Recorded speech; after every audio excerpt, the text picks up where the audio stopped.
Hello. In this video segment, I'd like to spend a few moments with you talking about arbitration and how it's working today, post-COVID-19. Arbitration is a dispute resolution process that works outside the courts, typically in a conference room. So it is particularly amenable, if you will, to the use of video conferencing and other remote technology tools. I've been doing work as an arbitrator since 2007, which is when I joined the American Arbitration Association.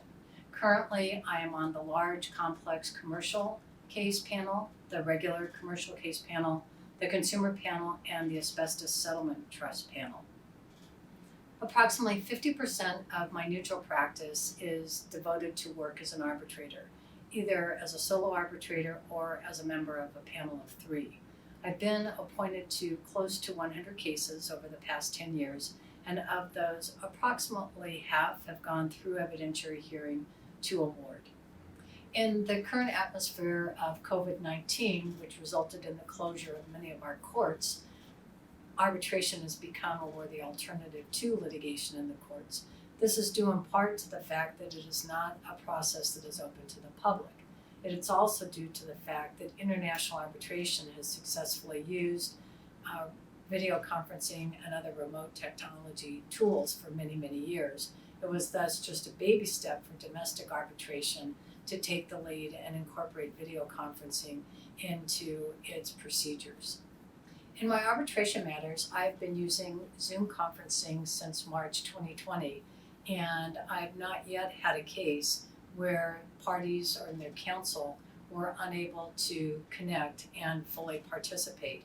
In fact, I think we've all been relatively surprised or happily surprised at how easy it's been, especially for scheduling conferences and motion hearings. Later this summer, I'll be doing some evidentiary hearings using video conferencing, and I fully expect that things will go just as smoothly in that environment. What I think everyone is pleased about is that it does offer the opportunity for every level of communication that we're used to.